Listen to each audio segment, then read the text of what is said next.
Hey guys, it's Paradise, and there are tons of amazing items within the starting area of Death Stranding 2 that are easily missed, from silenced weapons, utility items, and even upgrades to one of the best grenades in the game. We completely missed these ourselves in our first playthrough, so we want to make sure you don't make the same mistake, as our playthrough would have been even more fun with these items. In the starting area, there are tons of hubs that offer items for increasing their connection level. Each star that you fill will normally grant you a new item, and you level this up by returning lost items, doing aid requests, and standard orders. However, it's hard to know exactly which ones are worth your time to level up, as they take a while. Well, we've leveled all of them, including the hidden ones, so here are some of the best and powerful items that you don't want to miss. The first hub you want to visit is C1. This hub will unlock the SL machine pistol at 3 stars and the big bore handgun at 4 stars. If you're going for a more stealthy approach, then the silenced machine pistol is amazing as it deletes enemies. This works great on all enemy types as well, and there are a number of things that make it amazing, such as its high rate of fire, how deadly accurate it is, and the integrated flashlight. However, this isn't the only pistol that you unlock here, as you're also able to get the powerful big bore handgun at this same location as said at 4 stars. This is a slower firing pistol, but this thing packs a punch, basically being the game's revolver. You will need to be precise with it, but if you hit your shots, it is incredible as it's able to penetrate armor when in close range. And trust us, as you progress the game, this becomes more of an issue, so this is really useful. And next we will want to visit one of the hidden vendors on the map called the Bocker. There are several vendors on the map that will not be shown as a location until you pick up a lost cargo box and return it to them.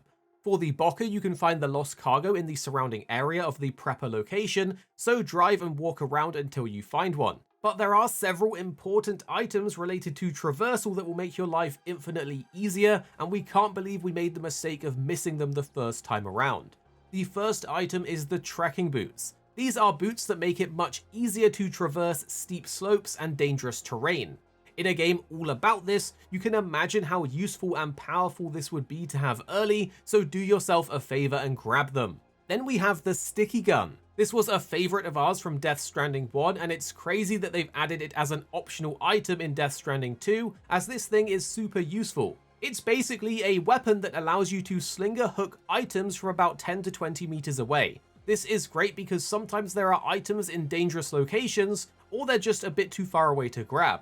To use this, just hover over the cargo you want to pick up and then shoot, and continue to hold the aiming button L2 to catch the cargo. If you don't hold that down, you will just miss it and it will fall to the ground. But this is just a straight up useful item until the very end of the game. Next, if you're looking for tools that help in fighting BTs early on, you want to head to C1 South. There are 2 key unlocks here that dramatically improve your combat efficiency. At 3 stars, you will unlock the Blood Grenade level 2. Blood grenades in general are among some of the best tools in the game for defeating BTs, and you'll be using them constantly throughout your playthrough. This upgraded version deals more damage and makes encounters far less stressful.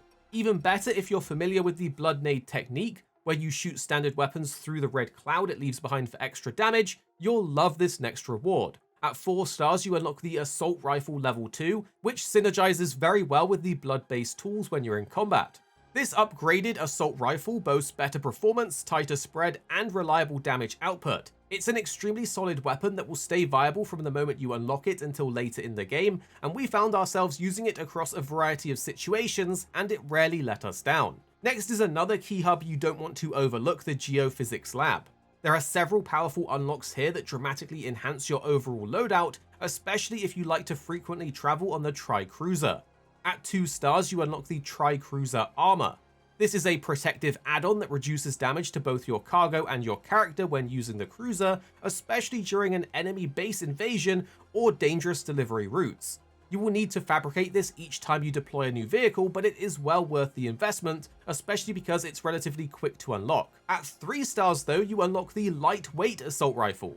This is a compact, lightweight version of the standard assault rifle. It's perfect for players who are carrying large cargo hauls, or if you just want to minimize encumbrance. Despite its size, it actually offers a faster rate of fire and has a flashlight on it, making it a serious upgrade in terms of versatility. And then at 4 stars, you unlock an even better version of this weapon, the lightweight assault rifle with a grenade launcher. This is a game changer. Having an explosive option built into your lightweight rifle gives you mobility and firepower without needing to carry multiple heavy weapons. It's one of the most fun and effective early game weapons that you can get your hands on, so you don't want to miss this. Do note though, the lightweight version of the assault rifle doesn't completely nullify the regular assault rifle, especially the level 2 one if you've unlocked that. The regular versions of weapons generally have more ammo reserves, making them more useful in prolonged fights. Next up is a set of items that aren't essential pickups like the ones before, but are still very cool items that would have been awesome to have. If you go to the villa located here, then you're able to unlock a series of melee weapons, many of which you see the human enemies making use of. While they're not essential, many of these are very fun and flashy melee weapons. At 2 and 3 stars, you unlock the custom electric rod and the custom high voltage rod. These melee weapons stun enemies with a quick burst when thrown or when used in close quarters. The high voltage version even allows you to charge it by holding down the button, which works great for both melee attacks and throwing. And if you're looking for something more dramatic, then at 4 stars you unlock the custom twin rod. This lets you dual wield 2 rods, letting you go full on Daredevil with electrified beatdowns. It's not necessary for success, as Sam's base melee is already pretty powerful, but it's undeniably very satisfying to use. Finally, for any players who like to stand out visually, there's a hidden prepper called the Artist who offers new customization options. Just like with the Bocker, you will need to find lost cargo nearby and return it to unlock their hub. But once connected, leveling this location up will unlock you with new paint colors for your gear and vehicles. If you want to look different from many players roaming around in the world in their default colors, then this is a great way to add personality to your appearance very early on in the game. Hopefully this video helps you have even more fun with the game, and that's saying a lot because we thoroughly enjoyed our time with it. Some of the items on this list would have made our playthrough even better, so get out there, start collecting, and let us know how you're getting on or what you think of the game so far. Here at Arix Gaming, we're 2 friends who love to play games. You have me, Paradise, as well as 26. Our goal is to keep the videos as concise as possible by cutting out any of the fluff and focusing on what really matters with high quality videos. So make sure you're subscribed down below for more videos on your favorite games coming very, very soon.